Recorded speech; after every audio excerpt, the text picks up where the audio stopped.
Welcome. We would like to call the regular meeting of February 17th to order. And we have determined there is a quorum. All is present. Those who can stand for the Pledge of Allegiance and a moment of silent prayer. I pledge allegiance to the flag of the United States of America and to the republic for which it stands, one nation, under God, indivisible, with liberty and justice for all. If you remain standing for a moment of silent prayer, please.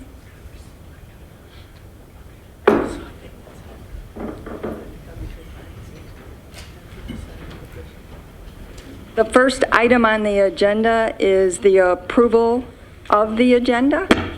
So moved. Motion Eldridge. Support Peterson. Questions or comment? Hearing none, all in favor? Aye. Opposed? Motion carries. On the consent agenda, we did have, under the regular meeting, was distributed some corrected minutes. It clarified an amendment to a motion at the last board meeting. For the consent agenda, we have the minutes of the January 20th closed session, the February 3rd regular meeting, and statements and checks, as well as the treasurer's report. Motion would be in order. So moved, Peterson. Motion Peterson, Support Thornton. support Thornton. Is there discussion on the consent agenda? Hearing none, all in favor? Aye. Opposed? Motion carries. Number 5 is the attorney's report. Mr. Winters.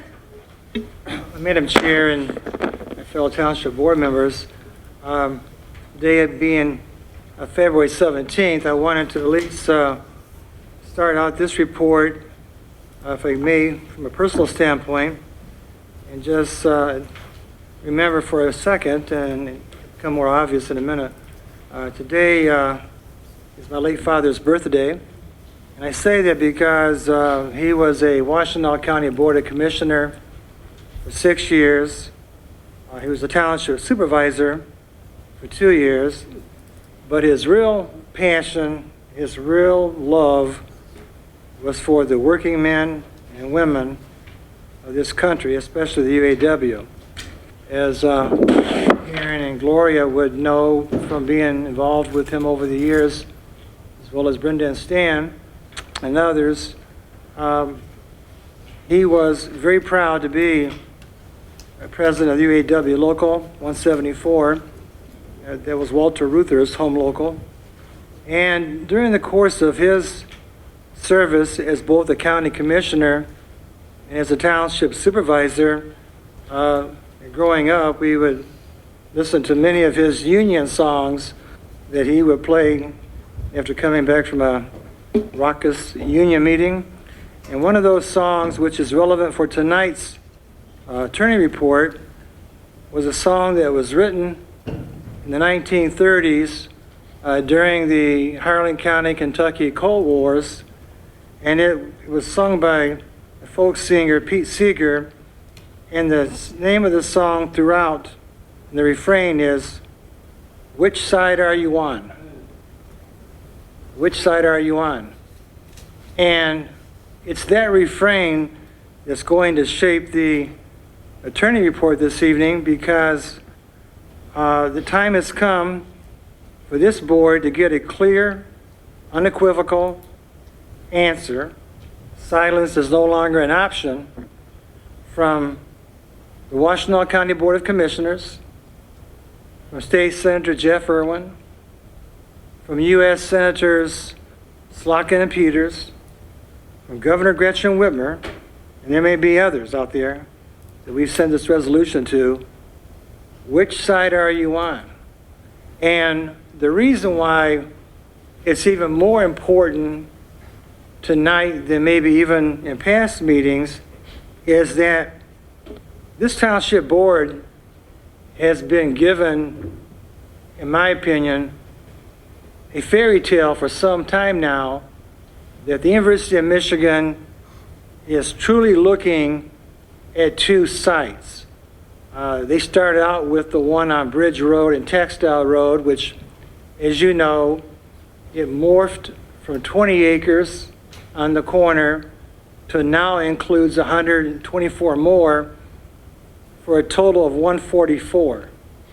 In between those two properties is a road, McKean Road, which provides the only access to the township's South Hydro Park, 17 acres of a nature preserve. So, in spite of the fact that the Township Board passed Resolution 2025-23 back in August of last year, 6 months ago, almost to the day, asking all of those public officials to do two things. One, to voice their opposition to U of M and Los Alamos locating on Textile Road, Bridge Road. And number two, to go forward with those so-called data centers to the brownfield that is not contaminated. It was 100% remediated by Racer Trust, sold to the state of Michigan. $100 million was spent to clean up that property, and it currently is only 50% utilized by the American Center for Mobility. Those are the only two things that this Township Board asked of these public officials 6 months ago. Receiving no answer, Township Board sent out a letter on January 20th, signed by all of you, reminding them that their resolution that was sent to them, a copy of which was again enclosed, had not been responded to.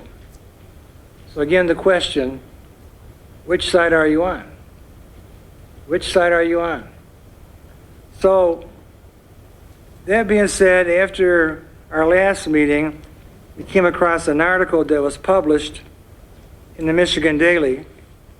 That's the student newspaper that may have more readers than many other online newspapers around here. And they reach a couple 100,000 with their student population over 45,000 and many other persons in this county.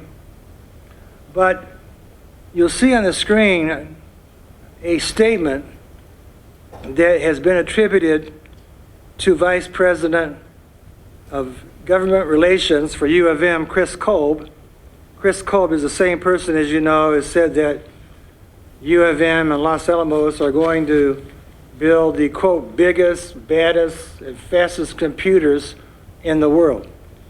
So what Chris Kolb said in his interview with the Daily was that, first, the university was within its legal rights to exclude the township in its business dealings, that she believes would benefit the township substantially.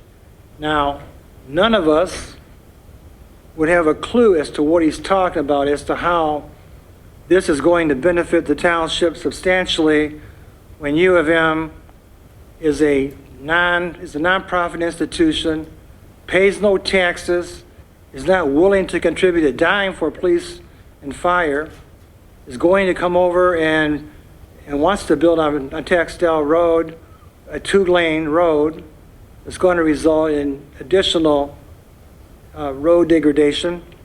He says it anyways, but he also prefaces it by saying legal rights to exclude the township. And you stop for a moment and say this.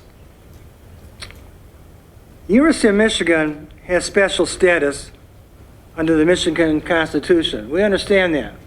They've been given a special, almost like a favored nation trading status. They can buy what they want, where they want, not pay any taxes, etc. But at the same time, that university is still funded by Michigan taxpayers. Make no mistake about that.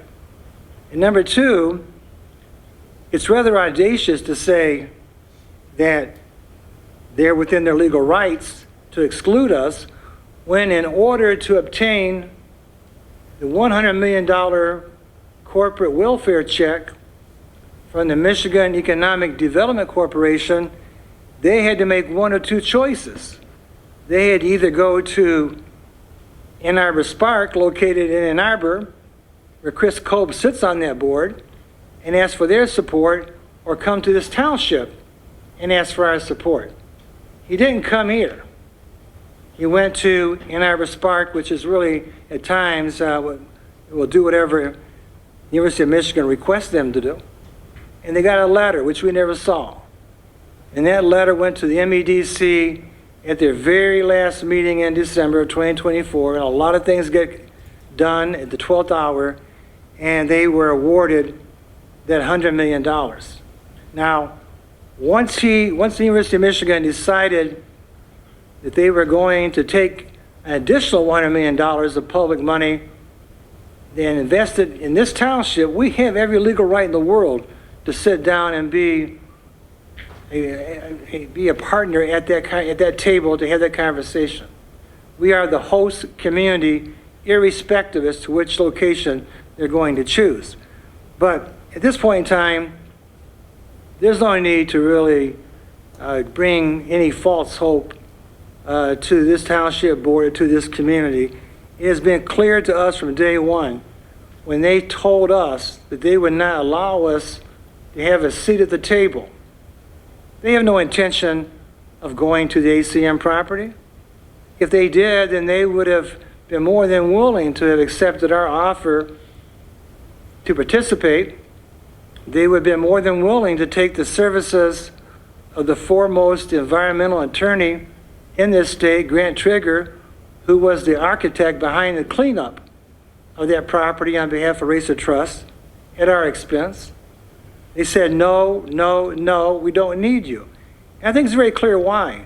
Because in that second paragraph, Kolb is quoted as saying, I don't understand their concern. This development is something that we think everyone will be very proud of. It will be done in an environmentally sensitive way, more so than a private developer would do, and more so than what was previously planned for that property. So when you say that property, he's not talking about ACM. He's talking about Textile Road. But we did have an interest in that property at one time that went away because of some of the same concerns that we have right here today, the environmental impact. So that's the property he's talking about. So to continue to say that we're going through our due diligence and that we really have not made a decision, that continues to mislead this township board. And again, the question comes back to the county board commissioners, our state legislature, federal officials, the governor's office. Which side are you on? The township board has made it very clear that we do not want Los Alamos, the premier national laboratory in the world, to test, develop, and to research nuclear weaponry located on a corridor that's not designed to be part of the military-industrial complex. Now, here's what I would also say to those same officials that this board has reached out to. This is a quote from Abraham Lincoln. I am not bound to win, but I am bound to be true. I am not bound to succeed, but I am bound to live by the light that I have. I must stand with anybody that stands right, and stand with him while he is right, and part with him when he goes wrong. So at this point in time, Township Board again is asked repeatedly, which side are you on? During those so-called science fair that was held by the university, the vice president, everybody's a vice president, it seems like, at these places, Los Alamos and U of M, they all have a title, vice president of something. One of the vice presidents for Los Alamos acknowledged that their portion of the data center while it would not be used exclusively for computational research for plutonium pits, nuclear weapons research would be a key part of the center's mission. That's a quote directly from Vice President Fitch. And then Chris Kolb also is quoted by saying he would neither confirm nor deny whether Los Alamos would use a data center for plutonium pit research.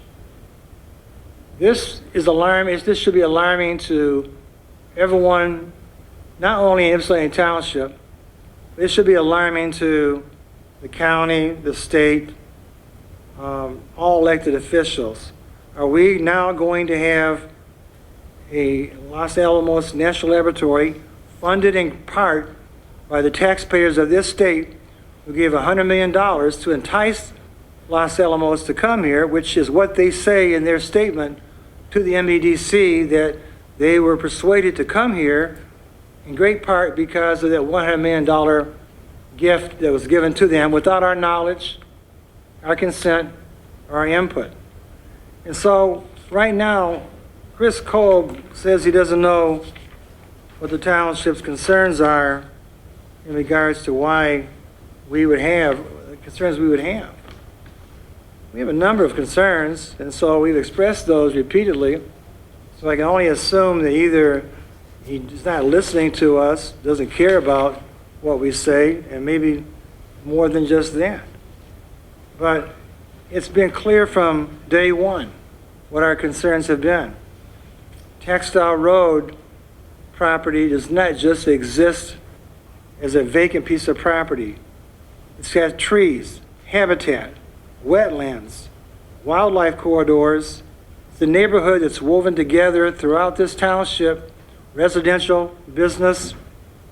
It was never the intent for Los Alamos or U of M to clear it, pave it, light it up, and permanently industrialize it for the benefit of Los Alamos National Laboratory. To build this project, trees will fall, mature canopy will be cut, woodland buffers will disappear, wildlife will be pushed out, and once those trees are gone, they're gone. Once habitat is fragmented, it does not magically repair itself. Once a green corridor becomes concrete and security fencing, it does not go back. We are told by U of M, Los Alamos, it's just a building, it's just research, it's just computers. Those computers still require parking lots, destruction of the woodlands, and it requires lighting, generators, access, utility expansion that operates 24/7. It never shuts down. Those lights, security lights, the humming noise, and the DTE substation that's planned for that corner is a monstrosity. You've seen pictures of it, what a 110 megawatt substation and switchyard looks like, and they want to put that on the corner of Bridge and Textile Road. So again, which side are you on, County Board? All I've heard throughout my adult life is that we stand with the people. We're against climate change. We are for the environment. We're against environmental racism, environmental injustice, all of which is taking place right here in Ypsilanti Township, and not one person on the County Board of Commissioners after 6 months cannot even raise their hand and say, I don't know how my other fellow commissioners feel about this proposal, but I, for one, do not want these facilities located on 144 acres of virgin land in Ypsilanti Township. Not one can say that. This board is very astute. It's not against science. It's not against education. This is a question of what is the best location for what they are proposing, and it's not Textile Bridge Road. It's a line in the sand that cannot be crossed. Because once it happens, you can't stop further development. Once the federal government gets its foothold on property of this nature, administrations change, priorities change, expansion can occur, and you will be 1,000% powerless to do anything about it. This is probably the most impactful land use decision that will affect this township during the last 75 years. It's generational. It's going to affect those that come behind us. And as I've said at different times, every board that I've served as general counsel for has its own identity during the 4 years they're in office. Our identity, your identity, is not to be in any way, shape, or form associated with U of M, DTE, and Los Alamos running the Textile Road corridor, and it's not one that we're going to go walk away silently. I will say their silence does show consent. When you cannot neither confirm nor deny, are they going to be doing research for plutonium pits, which, as many of you already know, is the core material that goes into a nuclear weapon that activates the nuclear explosion. I'm not a scientist, so I'll stay in my lane, but I will say this. We do not want hazardous materials. We do not want any of these, the storage, transportation, anything coming down into the Textile Road corridor. I've lived long enough to know a couple things, and one of them is that I don't believe in coincidences.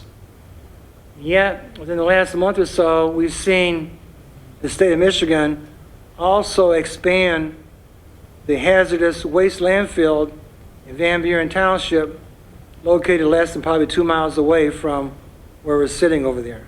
So what's going on here? You talk about environmental justice, environmental racism. It's happening right here.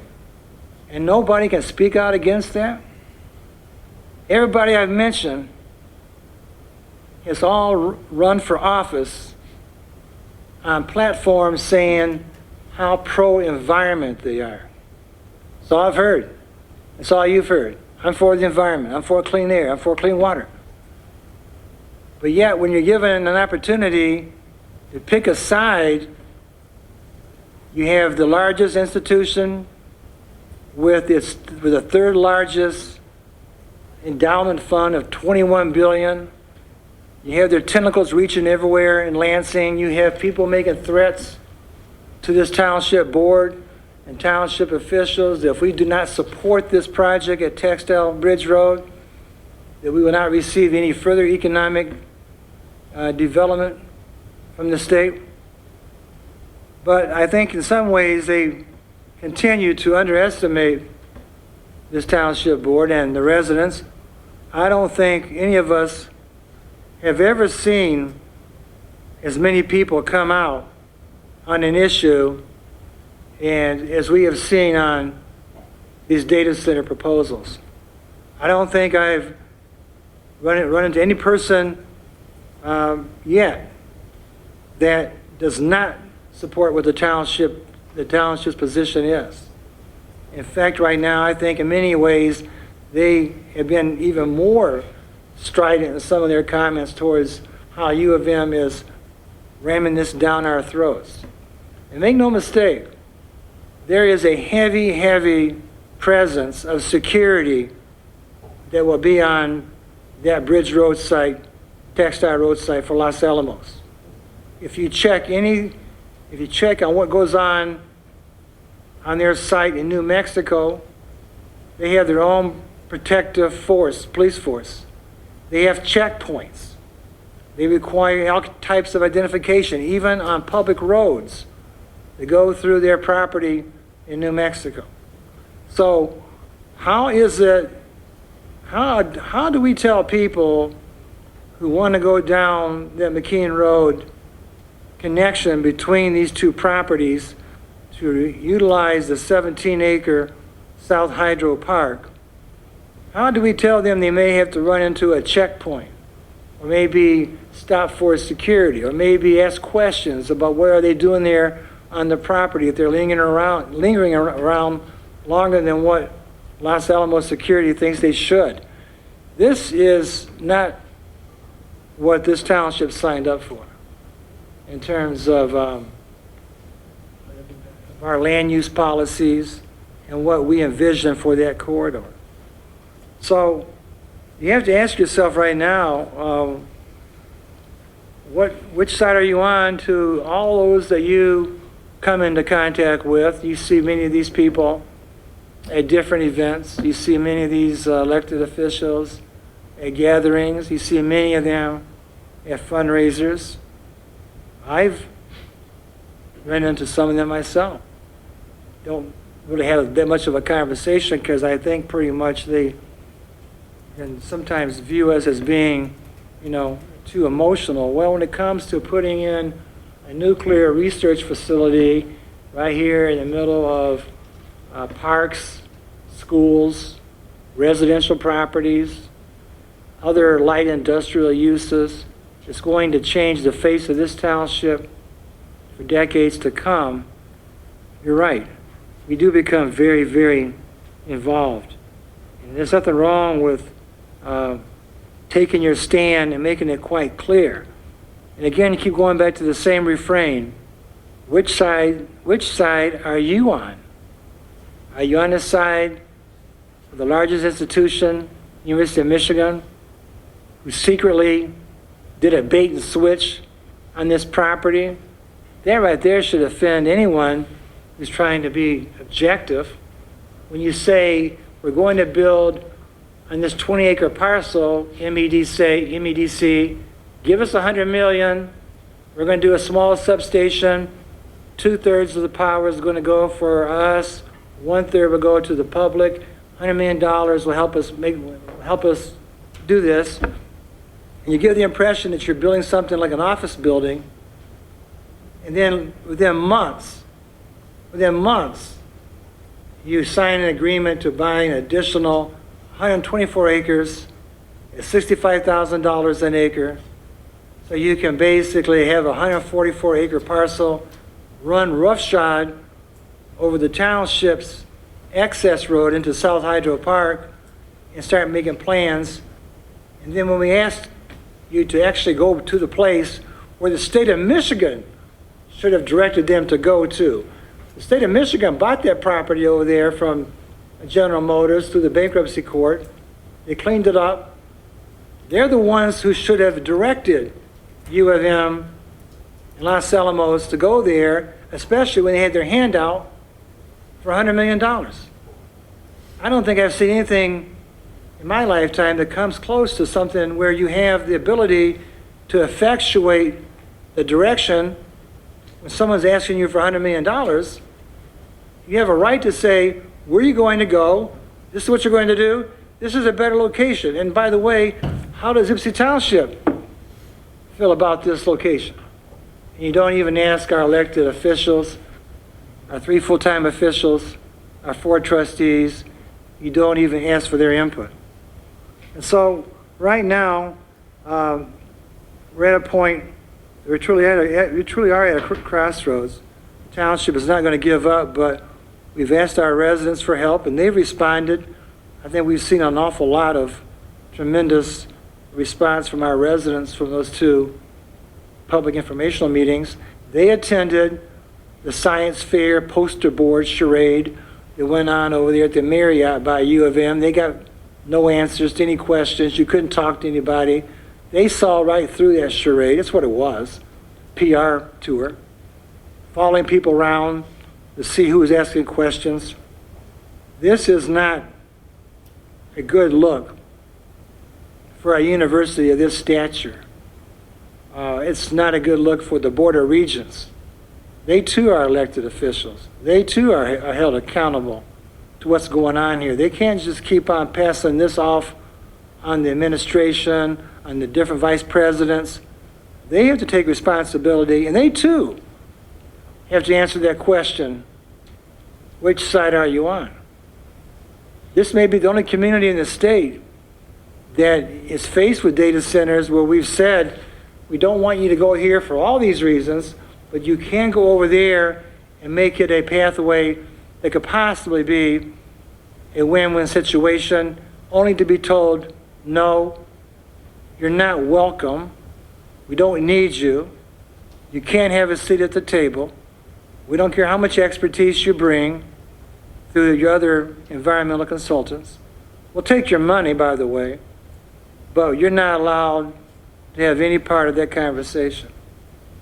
I just don't understand how our public officials throughout this county and state can stand by and let this township continue to be the only force and the only vocal opposition to what is going to become a national defense corridor if it's allowed to get its foothold on the Textile Road location. And so I'm not going to pretend anymore that U of M is looking at 2 locations. They're not. They're not. They're looking, he said it himself. He's talking about that property. The only property that had any kind of a plan at one time was the Textile Road property. He's not talking about ACM. And so whether he realized it or not when he made that statement, he made a choice on behalf of the University of Michigan that they truly are going to go to Bridge Road and Textile Road. So time is really critical. It's of the essence for this board to once and for all, you got to find out. And I know you're trying to find out, but I mean, you may have to show up in places where people might feel uncomfortable, but they come to you each time there's an election wanting your support. They come to you each time they want your name to go on their endorsements. And I would also ask this, which side are you on, to be also addressed by the county prosecuting attorney, Elliot Seven. He runs on a platform for being environmental justice. He wants to be the next attorney general. He should take a position himself. On which side is he on? County sheriff needs to take a position. Every elected official in this county is going to be impacted because Los Alamos, make no mistake about this, is a high-value target. And I say high-value target, it means that because of what they're doing over there, they operate in a restricted area. If there's a fire inside that building, our fire department will not even be allowed to get into that building due to its restrictions. They have so much power and control that they're locating near a natural habitat, the Ford Lake Dam, the Ford Lake Huron River waterways, all township parks. How can you not see as a public official that this is a bad idea? Somebody may have to help me understand this down the road as to why in this moment of time, when the cards are they're being dealt, if someone did not say, you're dealing from the bottom of the deck. This is not a fair way of conducting business in this state. This state allowed, people ask, why are all these data centers coming here to Michigan all of a sudden? They're coming because you're giving them tax breaks, you made them an offer they cannot refuse. It didn't just happen by happenstance. When you take away a 6% sales tax, you're saving millions, if not billions of dollars in sales taxes that directly impacts the revenue sharing of townships and other communities. And the townships are feeling the brunt of these developments because the townships are the ones that have the most open land. And in our case, we also have a water and sewer authority. But right now, I will close, but just again, just asking that question throughout your mind as you go through the days ahead. Ask these elected officials, which side are you on? And it should not be a heavy lift. Either say, yes, I'm with you, or no, I'm not. But we have a right, and this township community has a right to know who is standing with them as Los Alamos and U of M make their plans to locate on the Textile Road corridor. Thank you, Madam Supervisor. Thank you, Attorney Winter. I couldn't agree with you more. Who says, I don't understand their concerns? Like, who would even say that? It's the University of Michigan, Chris Kolb, who's a director, or I'm sorry, vice president of governmental relations. When I read that, I was just shocked. It's not that they're not listening, they don't care. They don't care about our community. They don't care about the environment. They don't care. They care about money, and they're going to make a lot of money on this. When this came to us, it's 20 acres, 2 office-like buildings, 200 jobs at $200,000 a year salary. That's what came to us. And I'll never forget when the switch, bait and switch, switch and bait, however you say it, when it came when we were in a meeting, and Michael Rain, who works for Governmental Relations Department of the University of Michigan, he said, we're going to put a switch yard and a DTE substation on the 20 acres. That's when we realized it was a lie from the very beginning. And there's no reason to do that, because that is not how you did the redevelopment of the General Motors facility. The American Center for Mobility had the state at the table, the county, Spark. We were at the table with the University of Michigan. This time, and now I know why, because I did not know they were doing nuclear research and the possibility of manufacturing these plutonium pits was never, ever discussed, and I probably wouldn't have told us either, because you think there was outrage before. People are outraged by what they're doing. I give much thanks and credit to our residents who came to this meeting and made us aware of a lot of the issues. And their number one concern, do not trust the University of Michigan. I work for them. How many people came before this board and said that? Dozens and dozens of them. And they said, I might lose my job for this. But you need to know, do not trust what they said. And they were 100% correct. I had a conversation this morning with Congresswoman Dingell, who wrote a very strong letter to the University of Michigan president. And she outlined the concerns of not being transparent, not listening, and not having it on the textile and bridge site. She says that they are considering 2 sites, which is the former GM plant, American Center for Mobility, and the textile plant, or the textile site. But Chris Kolb's comment does not indicate that. So who do we listen to? Are they lying to Congresswoman Dingell like they did to us? That's a question. And your silence is deafening to every single elected official who has failed to take a stance. There's some things that are easy to take a stance on. This is one of them. You take an oath of office, you raise your right hand, and you say you're going to serve the office in which you represent.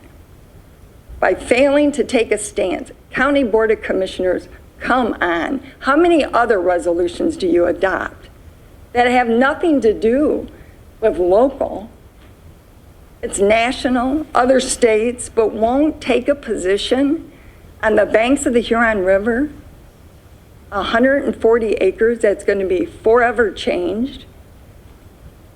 You need to stand up. Your silence is deafening. Senator Irwin, an environmentalist, please. There is not one environmentalist that has really spoken out against this that's elected. State Representative Jimmy Wilson has, Congresswoman Debbie Dingell has. No other elected official has come out against this. And it's because it's the University of Michigan. They have so much wealth and so much power and so much influence. I had no idea. We have dealt with toxic waste developers. Now, they're pretty scary, to be honest, but we fought them. Manufacturing home developers, very powerful organizations in the state of Michigan. We fought them and we won. University of Michigan, I cannot believe how many tentacles they have and how far they reach. They're the wealthiest people. They will benefit from this research and development. They will benefit from the nuclear research. And they need to make sure that our community benefits. There's no benefit to our community. So elected officials, public servants, please stand up and take a stance. It's not hard. Like Doug said, it's not a heavy lift. This is an easy one. And I do not understand how or why they will not. Thank you. Yes.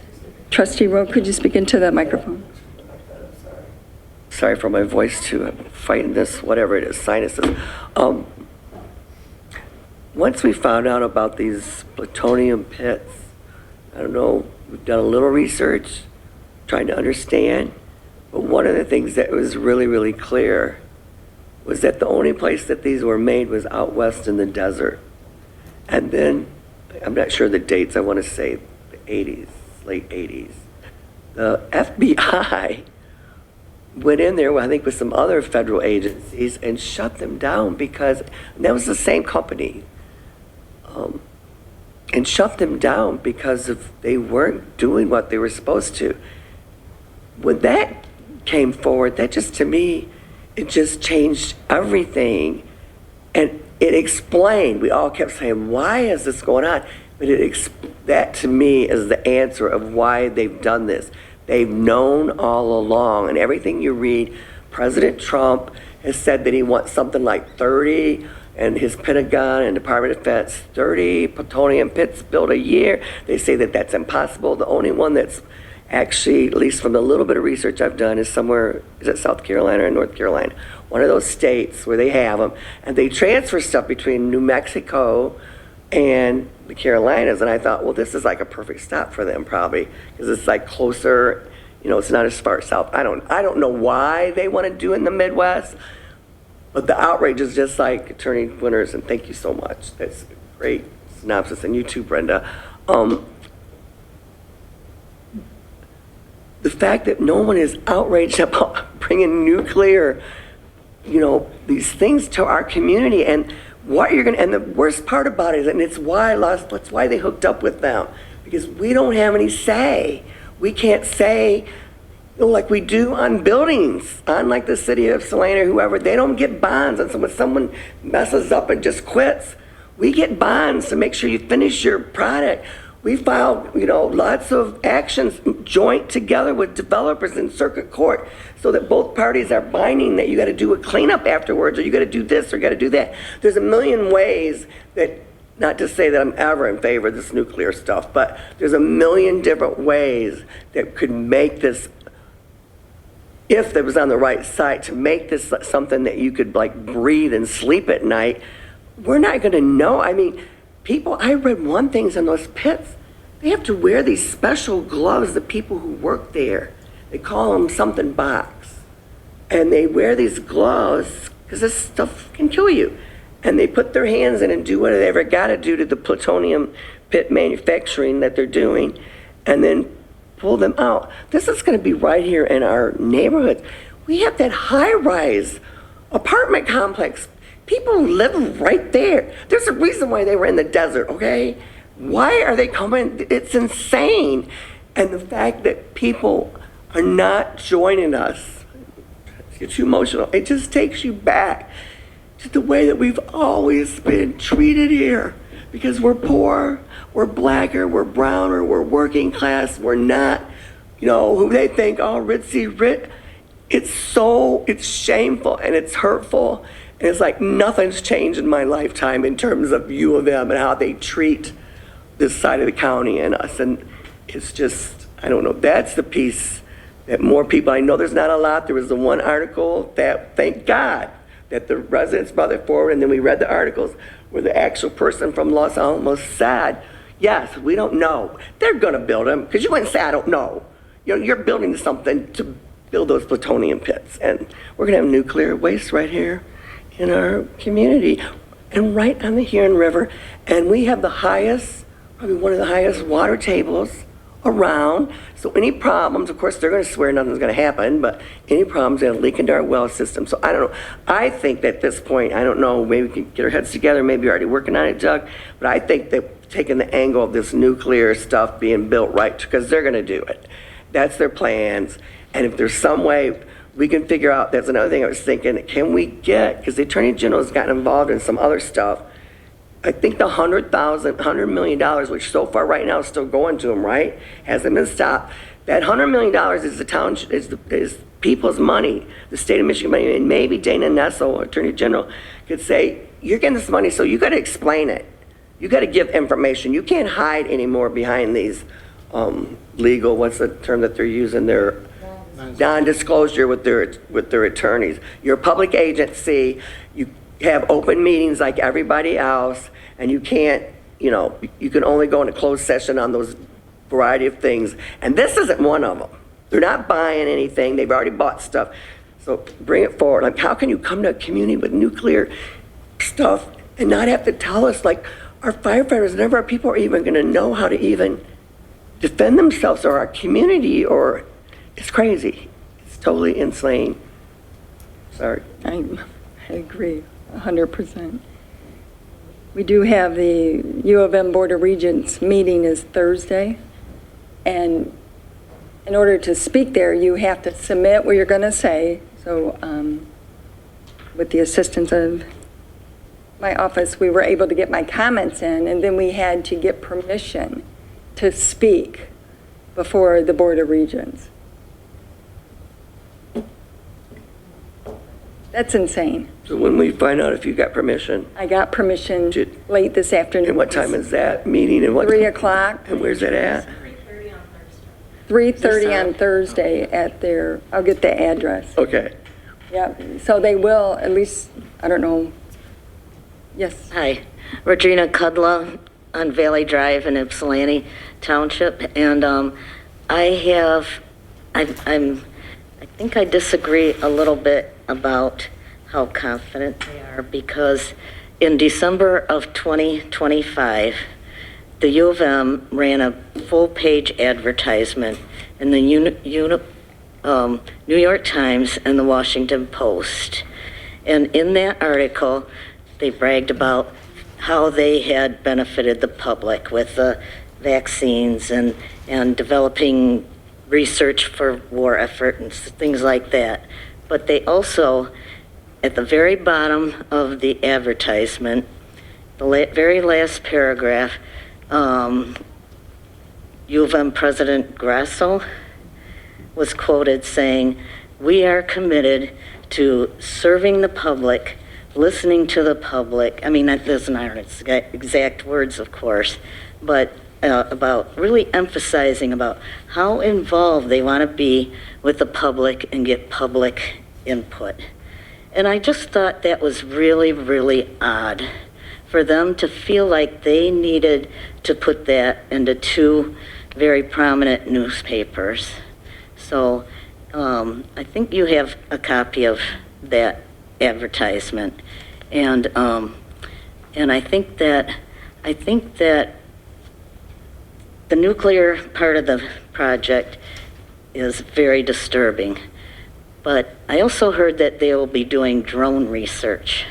I don't know if anybody else had heard that, which is really pretty scary too, because drones are used to spy and they're used as weapons against people, against the public. They're used profusely in the Korean War to devastating effects. So I'm not sure, like if they say, oh, well, we're not going to do nuclear research, we're going to do drones instead. that would not make me feel any differently about the situation at all. And lastly, I was doing research for my comments to the regents, and I noticed a really interesting thing is that the Nichols Arboretum, okay, because I was looking at, oh, what do they have along the Huron River? What's along the Huron River in Ann Arbor? And Nichols Arboretum is right along the Huron River, and guess how much space it takes? 124 acres. And I just thought that was, I don't know, that just really struck me as an illustration between the communities west of 23 and east of 23 and what's going on here. So that's all. Thank you. Yes, Clerk Swanson? Thank you for the report. Thank you for the other board member comments. I'd like to make a motion to send another letter requesting support from elected officials and to update it to include that Congresswoman Dingell has now supported the ACM site. So we have Representative Jimmy Wilson and our Congresswoman Debbie Dingell have gone on record that we send another letter to the elected officials again, asking for support. Motion Peterson, support Newman, to send another updated letter with Congresswoman Dingell in support of moving it from this site. All in favor? Just clarification. Trustee Peters? Did Clerk Swanson make the motion and I said support? I thought I said support. Didn't I had Peterson and Newman. Did you make her? Did you make the motion? I said I wanted to make a motion to send another letter. Yeah, and I said support, and then John came back and said support. Second or something, so like 2 seconds. So Jenny made the motion. we have a motion, Swanson, supported by Peterson, to approve it. All in favor? Aye. Opposed? Motion carries. I was thinking if there's a way to include that in it, a lot of people don't know about that in the letter. Okay. Just so that guy's quote, all you gotta do, I mean, that's all the information we have for the quote from them, right? Where they won't confirm or deny? Yeah. Is that a friendly amendment, Swanson and Peterson? I accept that. All right. All in favor? Aye. Opposed? Motion carries. Yes. Hi, Christina Reeves. I stay on Laurie Street. I just have a question about all of this. And as the Township Board, how have you've notified residents and people of the Township? Like, have you had special meetings to notify them? Or can you have more special meetings? Because I've heard about this, but I never really, I think we need more. So people can, especially about the nuclear. I do know they want that area because of the water. That's basically, it's the water. They have access to all of those buildings take a lot of water to run. And we got eagles over there and everything. And and then as a community, what can we do as a community? I mean, if you held meetings, then maybe we could, as a community, say, hey, let's write letters, let's have a generic letter, let's do this, do the 5-call app. It's a 5-call app that you can get on there and call, and every senator, Republican, Democrat, whoever, and you can voice your opinion about a lot of things. And some of these people aren't speaking up because it is election time. Whitmore is not running again, so she's not gonna say a whole lot. If you notice, she's not saying a lot about a lot of things. So it's a lot of ways, but we need more informational meetings to inform the public of what they can do to help with this situation. Okay. We did have 2 informational meetings here, and but the nuclear option wasn't on the table. Yeah, This is so I mean, brand new it's new, right? information. But if it can get out, and it would be more than us in here right now. If we knew about this report, it probably would be packed. So, Thank yeah. you. Madam Chair? Yes. One thing maybe we could, to assist, it is also on Zoom too, where Doug explains the whole thing. Oh. And so then they came back and did another meeting, then University had a meeting at the Marriott, which it didn't say nothing. I couldn't even get in unless you, it's on? It's live streamed, Yeah, so we really couldn't get in that meeting, but just to let our residents know, maybe just a little tip, that yes, it is on live stream. And Doug and Brenda did the whole outline, Okay. and they had 2 big meetings, and they were packed. So just to let you know, So we are on Zoom now? We do? No. These meetings are on Zoom or no? they just taped the meeting, and you could see it, and it'll give you a good understanding. And it was helpful to everyone, I think. I know sometimes we have meetings when we want certain things going on in the neighborhood and stuff, when you have it at the church or this or that. It's time to reach out in all aspects, because it's really important. This is like We agree. serious. Thank you. Yeah. Thank you. And And we, and she talked about the drone, but there is a facility off of Whitaker in the back. They build radar stuff, so it's probably already in effect. The drone thing. That's what they do. They make radar equipment and things for radar. Right over there by the McDonald's. Just sit back. in the back. Yeah. So. Okay. Thank you. Thank you. Great comments. Then, oh, yes, sir? Excuse me. My name is John Klopetka. I live in the Clubview area. Thanks. Have you been contacted by Senator Slotkin's staff at all? I've been corresponding with a gentleman on her staff, and he said he had been. Yeah, I spoke with her directly at a meeting that she hosted, and then we have talked to this gentleman that you're talking to, but there's been no position by Senator No, Slotkin. I mean, I would imagine they'd start out information gathering on things, and so I just wonder if there's been an exchange of information. Yeah, well, no. I mean, we gave them they know of the information, but we have not heard from them in their position. Okay, thank you. Yeah, and letters have gone to them 3 times, I think, with lots of information in it. But the nuclear piece is very, very new. Trustee Rowe mentioned, so we do need to get that out, like our resident said, and make people aware, because we were not. Number 2 is the approve of grant assistance services from the Spicer Group for the, did I forget one? Oh, I'm sorry. Moving.org, okay. Under new business, number 1 is approve resolution 2026-01, which is the Ypsilanti Community Utilities Authority, which is YCUA, Water Resource Recovery Facility bond sale. Clerk Swanson?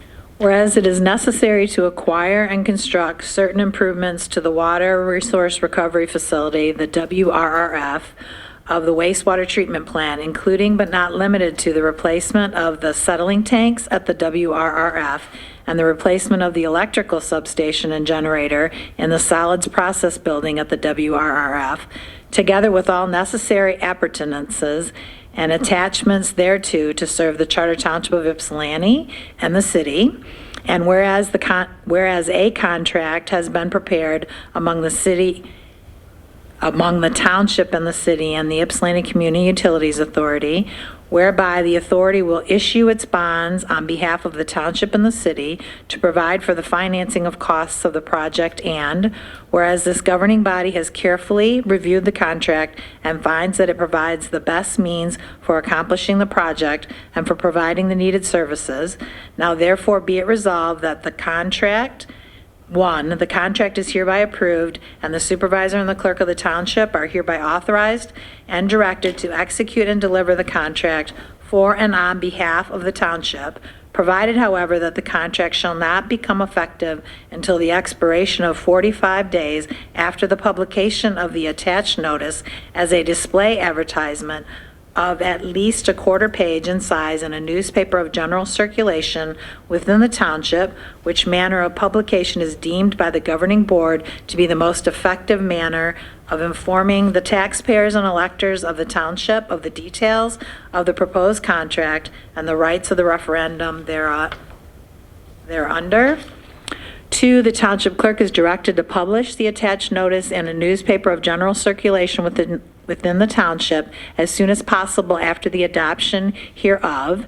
All resolutions and parts of resolutions in conflict with this resolution be and the same hereby are repealed. So moved. We have a motion Swanson, support Rowe. And Luke. Good evening, Supervisor Stumbo and members of the board. Hopefully I can bring a little positivity to tonight in regards to, I think, a good matter, a good issue for the authority. Late last year, the authority received notification after many years of being ineligible for what we call Clean Water State Revolving Fund loan dollars. This is a low-interest loan program through the state of Michigan designed to fund wastewater improvement projects across the state, stormwater projects, and so forth. That's available to municipalities, cities, villages, and so forth, authorities like YCUA. So we received notice actually after the final plan had already been published out to the applicants. A couple weeks afterwards, we received notification that a few of the applicants had fell out of the program, and we had moved up into the eligibility for loan dollars this year, fiscal year.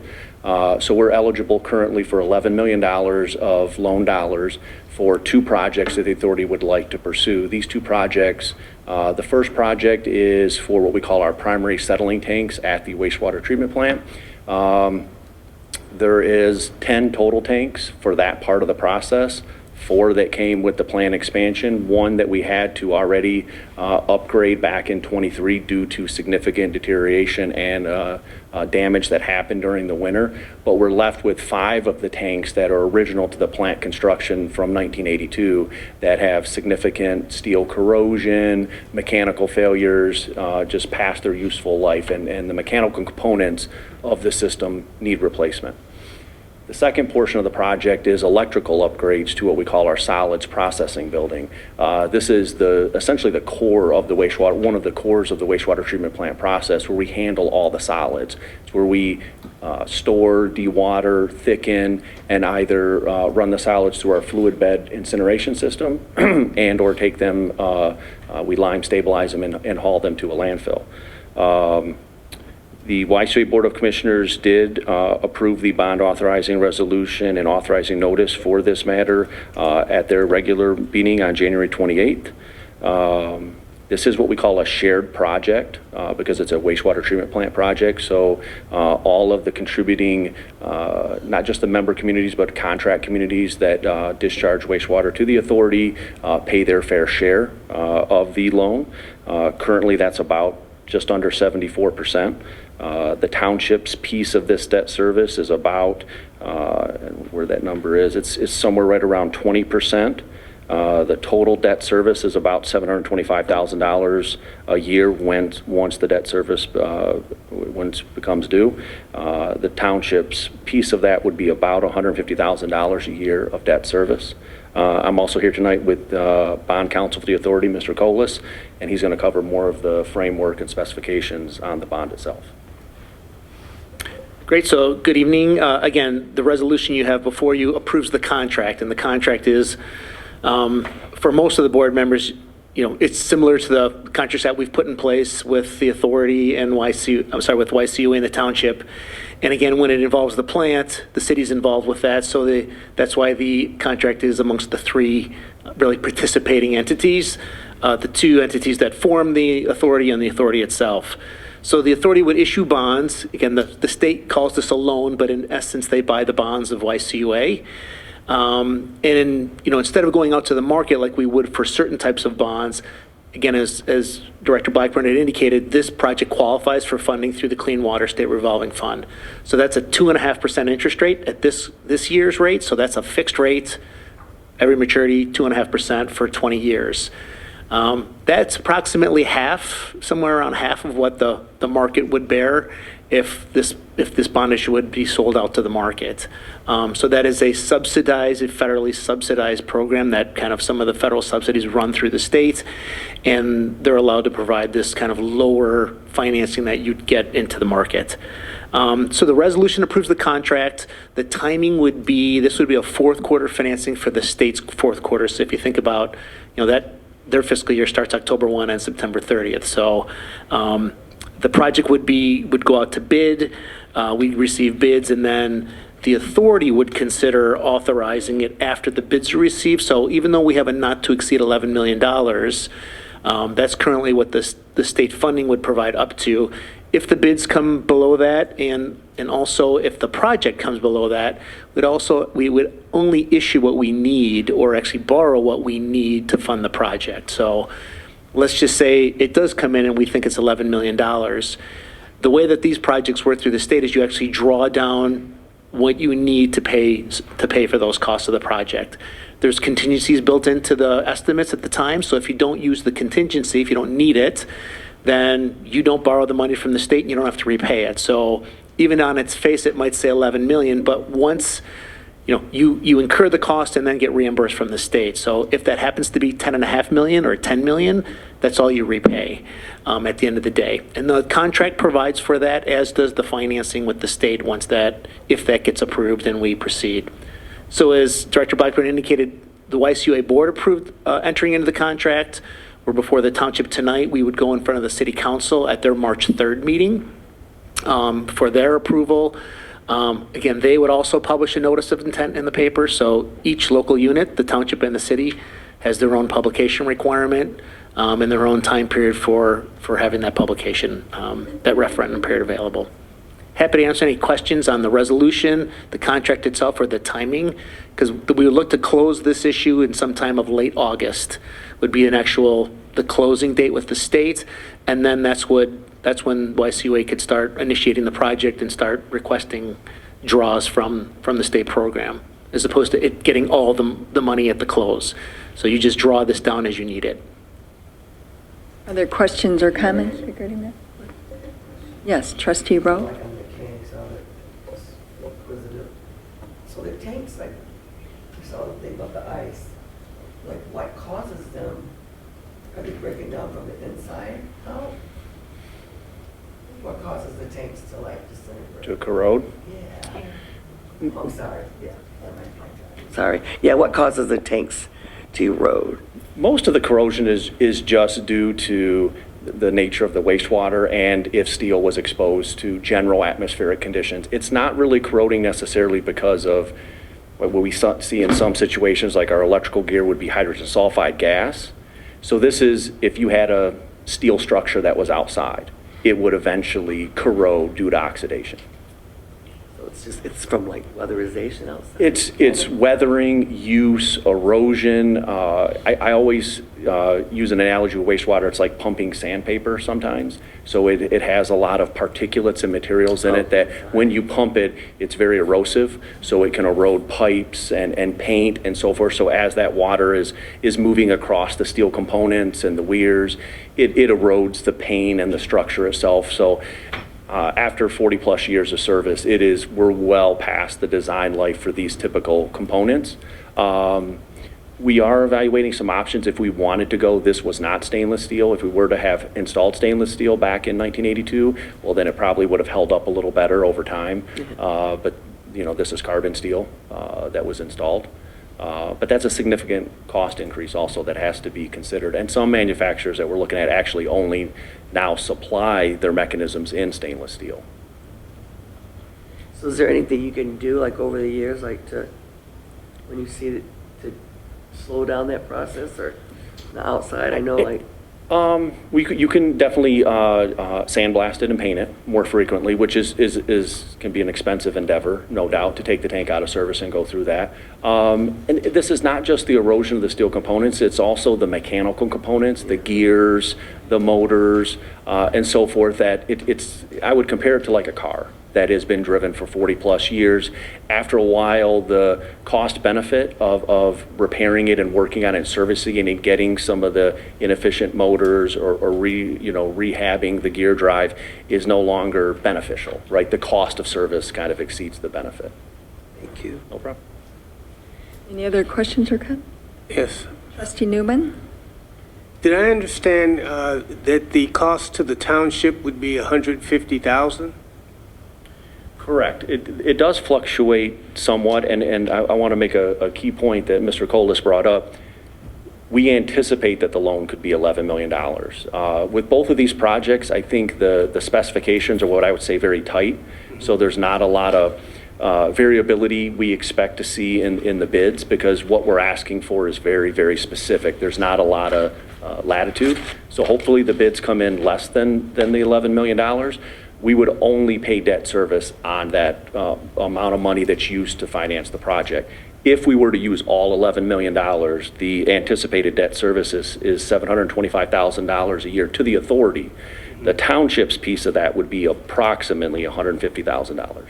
Is that per year? That is per year, yes. Okay, and then the rate was 2.5% over 20 years? Correct. Okay, thank you.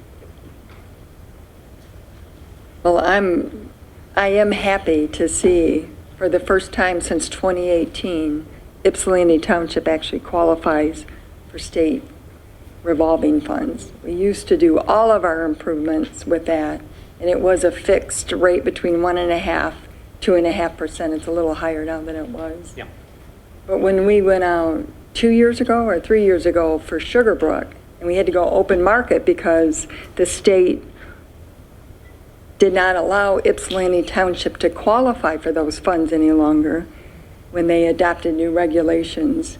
So it took us out of that opportunity. We did $5 million, and it was 4.8? Three, I think. Was it 3? It was in the 4% range, Yeah. above 4% for sure. So, Yeah.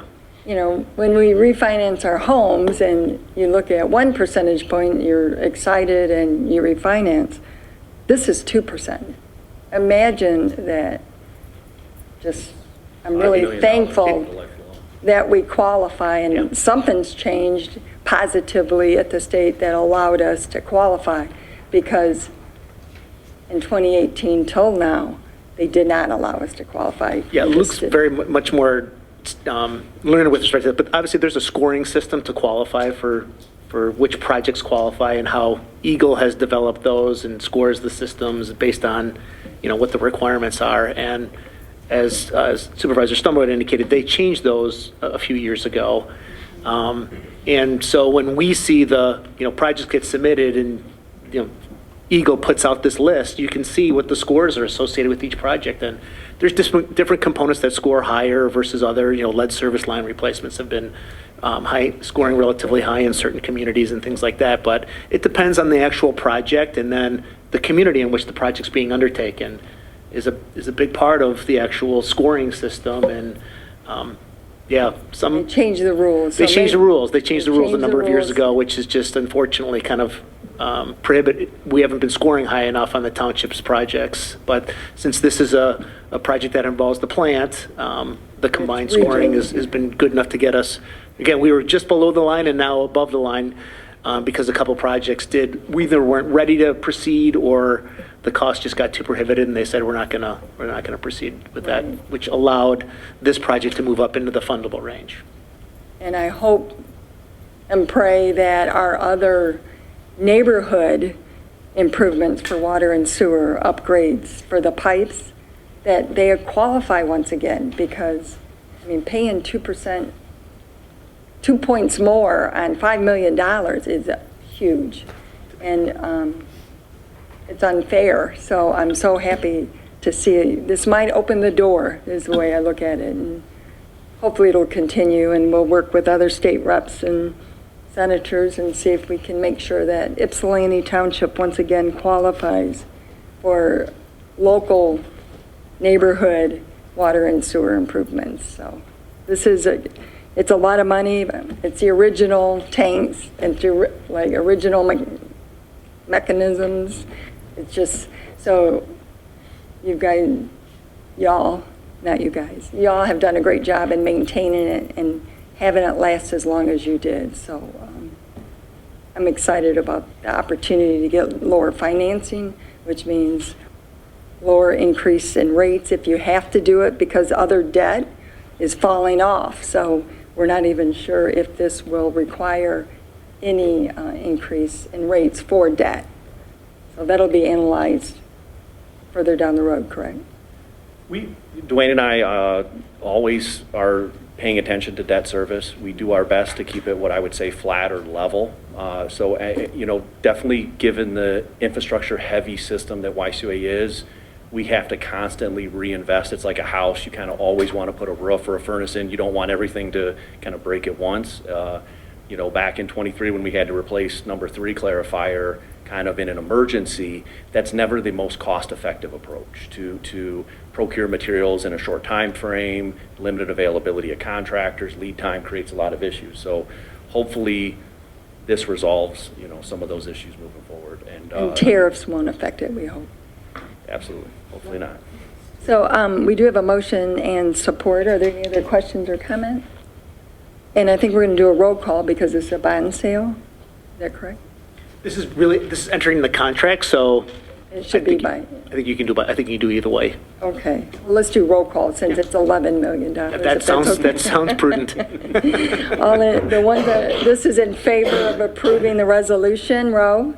Yes. Newman? Yes. Peterson? Yes. Swanson? Yes. Stumbo votes yes. Eldridge? Yes. And Thornton? Yes. It passes unanimously. Thank you. Thank you. Now we're on number 2, which is the approved grant assistance services from Spicer Groups for the 2026 Trust Fund grant application to the Michigan Department of Natural Resources in the amount of $8,000, which is budgeted. So moved. Motion Eldridge, support Thornton. Mr. Hines. Good evening, John Hines, Municipal Service Director. I'm coming before you for a request to approve Spicer Group in the amount of $8,000 to help with the 2026 Michigan Department of Natural Resources Trust Fund grant application. This would be due on April 1st of this year, and if approved, a resolution would come before the board for this grant and the Land and Water Conservation grant that Spicer is assisting with for the 2026 year as well. So in 2025, the board approved for Ernet Consulting to assist the township to go for a trust fund grant for the North Bay Park Pavilion renovation.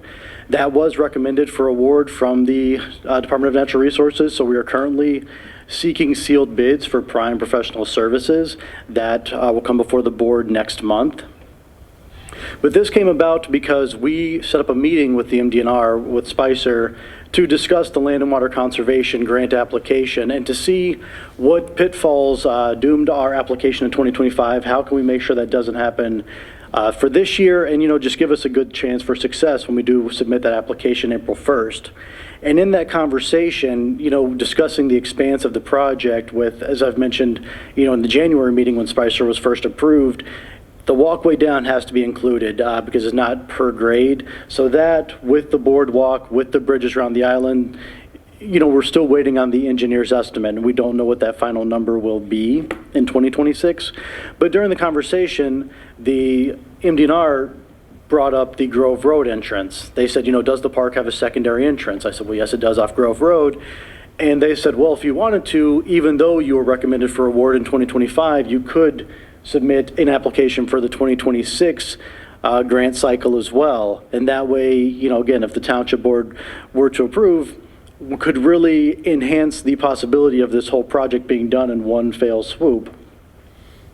The one benefit that the trust fund grant also provides the township is there is a little bit of a property, I won't say dispute, that's not the correct word, but the Grove Road entrance does belong to the city of Ypsilanti. I know there's an agreement that the township does maintain that, but it is in the city bounds. There's also the right-of-way that is the initial bridge that, again, does cause a little bit more complications with the Land and Water Conservation Grant.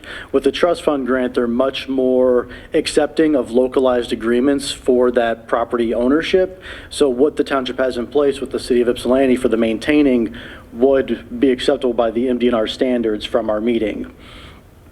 So by approving Spicer, they will, of course, work in conjunction with the Land and Water Conservation Grant that they're already doing, and we'll be submitting everything simultaneously. So one project is not dependent on the other to pass, and that was a key point that they made, is that one can't depend on the other. But with our success in the 2025 grant cycle, it enhances our success in the 2026 grant cycle, and again, gives us more of a pool to work with to hopefully do the entirety of the project, again, in one go. And just to add, Spicer Group did do a site visit last Thursday with, obviously the weather, even though it's melting and been warmer, it's tricky to do everything, but they did bring their engineers out there, their structural engineers, to get a good look at the bridges and boardwalks, and should be sending me their updated engineer's estimate this week. And that, of course, will be the basis of what the resolutions will come back to the board for at the March 3rd meeting, and the basis, again, of the applications that would be submitted April 1st. All right, are there questions or comments? I think it's great to try for two different grants, and I know the city of Ypsilanti will do a resolution in support as well for this. Yeah, I am too, and I was very shocked that she suggested that in the meeting, did not know it'd be a possibility, and it gives me a more of a comfortability, because it's going to be a great job, but it's a big job. There are so many people that use this park.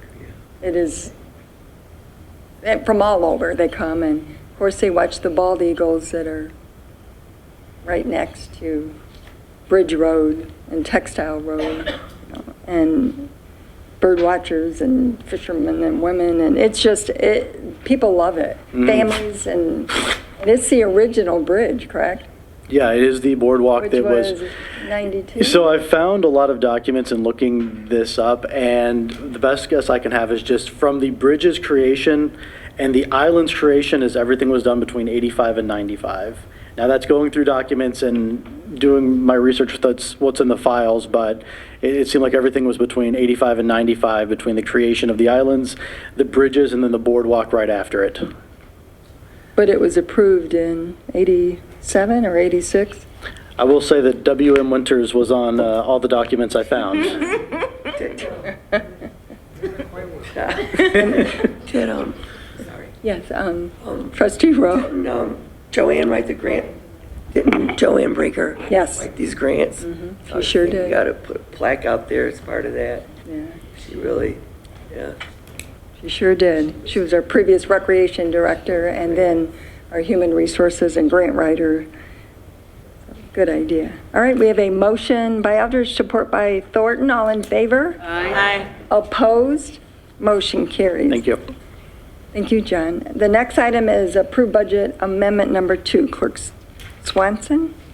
Move to increase the general fund budget by $10,664 to $12,628,934, and approve the department line item changes as outlined.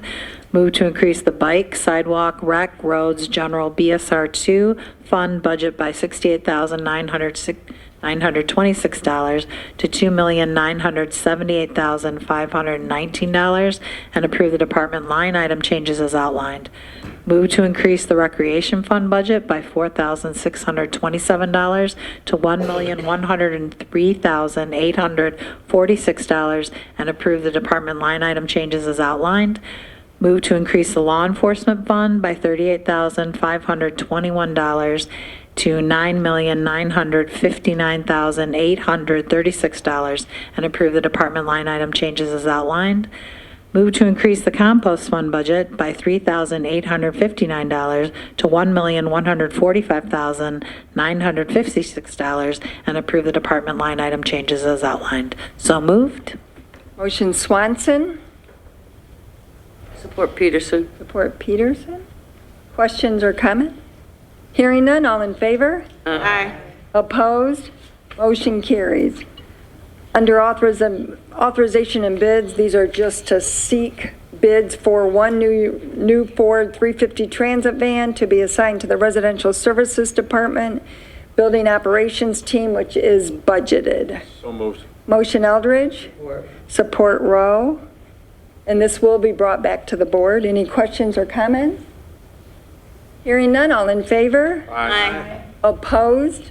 Motion carries. Number 2 is to seek sealed bids for one new Ford 350 Super Duty Crew Cab to be assigned to the Residential Services Department Parks and Grounds Team, which is budgeted. So move, Peterson. Motion Peterson. Support. Support Newman. And again, this will come back to the board. All in favor? Aye. Opposed? Motion carries. At this time, we have public comments. Is there anyone who'd like to give their, a public comment? Just give their name, and remember you have 3 minutes. Jeremy Haley, resident. Just let you know that countries around the world are stopping buying U.S. Treasury bonds, and China came out and said they're totally stopping buying Treasury bonds, and it's going to be affecting the bond market greatly. This November, 2 of the regents of U of M are going to be on the ballot. I'm asking, are any of you going to vote for them? Because they're obviously not looking out for any of us, so I'm just asking. Or would you actually be willing to vote for somebody who's willing to stand up for the people and for U of M, both of them, and not just look out for the other? And the last thing is the guy, you know, when you guys talk about affordability and building homes, they're building $400,000 homes at 3,000 plus square feet. So why can't they cut the square foot down and cut the price down? Because everywhere I go in every municipality, every developer always says one thing: the tax revenue. Screw the tax revenue. Because eventually property taxes are going on the outs. Across the country, flags are being flown, lawsuits are being taken up. It's against the 16th Amendment for property taxes, and it's going to get outlawed, and we're going to have to go to a unified state sales tax. But the point is, you need to be able to build smaller homes that people can actually afford, like little tiny homes that people can actually buy. Because a $400,000 home, HOA fees, and you also got to consider the size of the home. I got a 1,000 plus square foot home over here, and the cost to heat it, and a 3,000 plus square foot home is going to, cost me $300-400, $500 a month during the winter. Gas, we're not producing as much natural gas anymore. Oil, all that is being suppressed by 70% in the United States. So in the next 5-10 years or less, natural gas prices are going to spike by 70%. Then you're going to wind up having a 3,000 plus square foot home that you're paying $1,000 a month to heat every month. So when you guys go to build homes, you can't just look at the revenue that the home is going to actually bring in because of property taxes. You have to consider other objectives in the home and the people who live there and how to maintain it. Thank you. Are there any other public comments? Yes, sir.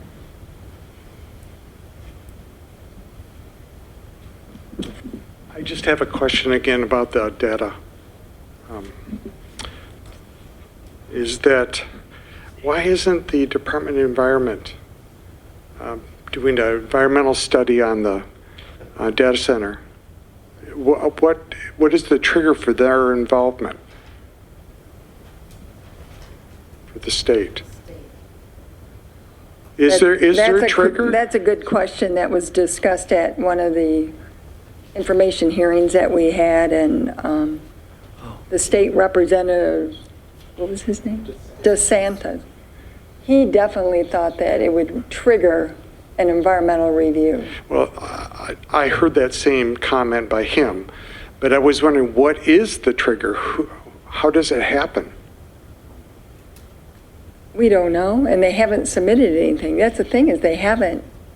Do they have to submit a final plan before that that can be reviewed? Nothing has to come to the township. They're No, I mean, exempt. if it goes, does it, if Eagle. they have a final plan and it goes like to the state, does it have to be reviewed at that time? By the Eagle, which is the environment, that's their department of the state of Michigan. They said it would have to have one, yes. Can we trigger one? They should require one. It's required to have one.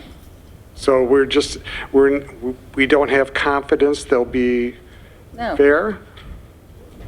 Okay, No. They just expanded a toxic landfill, okay. very close to us, yeah. I don't have confidence in them, but we'll make sure that our voice is being heard and we'll ask for it. And I don't want to say this, but if needed, legal action to make sure that the environment is protected and they adhere to the laws of only our federal government and our state level. Yeah, I'm not versed in the politics of these things, Me neither. but Me neither. Thank you. Are there any other public comments at this time? Are there? Christina Reeves, I'm not trying to be facetious or anything, but that water grant for that, for our water that he was just talking about, I hope they didn't put you up at the top because they want this data center built. That's my comment. It's something to think about. Thank you. Are there any other public comments at this time? Hi, I wasn't planning to make a public comment, but then I heard things that made me want to speak, and I'm always in a bathrobe. This is not unusual if you know me.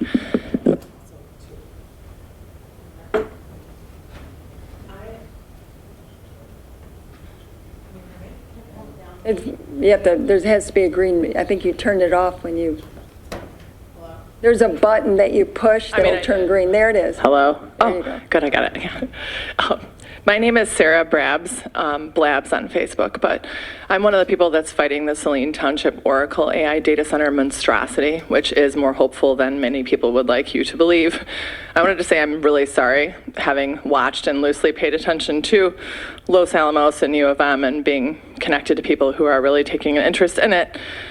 That sucks. And also, just for the people in the audience, Eagle doesn't have a whole lot of teeth in some of these deals, literally, politically, or legally, which sucks, but it's real. The EPA does not really exist at all, which DeSantis himself just learned recently and is also really upset about. So it's a waste of time to pursue what used to be the EPA legally in any way, shape, or form.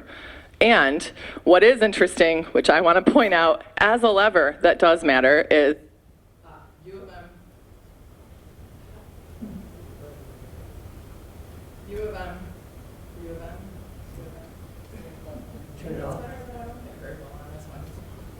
Those trustees, there are many people going to the Democratic Convention, many people all over Michigan planning to vote deeply about those trustees. So whoever brought that up, just so you know, it's words out on the street, and that's just not okay. And they will experience the political reality, probably soon, political reality. And the other thing I wanted to say is everyone keeps talking about the AI bubble, and U of M might be all special and own most everything and get to do everything in the dark and also just get to cause a lot of ethical and crap issues and run over us, but they aren't special in that they're part of the race to the AI manufactured reality, just like all these other oligarch data centers are. And, Oracle, as an example, is being sued by their own investors in data center debt because it's so bad you can't lie to the investors in Wall Street. And there are so many reasons why this is such crap that may fall apart because it's like a circular make money. Benson's husband's becoming a billionaire thanks to his role in the Saline Township one. There's just a lot of money and circular stuff, bubble and crash. All very real right now. So let's just all band together and hope to God that that crashes before we have irreversibly exploited and damaged every single thing in this area. Like, it's crazy. So thank you for hearing me out. Thank you. Are there any other public comment? Hearing none, just for other business, I do want to say that we've invited AAATA to come out and do a presentation just at the Township Board because of the question that was asked at our last meeting about their services, what do they have, and particularly, they don't have anything south of Textile. There's no bus service. And so the resident wanted to know about that, and I sent an email and asked them to attend. And Karen Wallen, who is our HR specialist director, she is retiring. And there was going to be a luncheon for her on February 27th, and it's hosted by the employees, so no taxpayers' money. And that's at noon. And we just want to announce that she's been with us for 30-plus years, and It's a surprise, right? I don't know, is it? Yeah. It was. It was. It was a surprise. Well, she won't listen to me. But I do want to recognize just her service, you know, to the community, and her family was here and was raised here, and it'll be a big shoes to fill, and we hate to see her go. She extended her retirement for us, but she's firm on this, so just wanted to announce that, and hopefully I didn't ruin the surprise. Okay. Are there any other board member updates? If not, there's a motion to adjourn. So moves. Motion Support. Eldred? Support Thornton. Thornton. All in favor? Aye. Opposed? Meeting adjourned at 7:38. Thank you, Doug, again.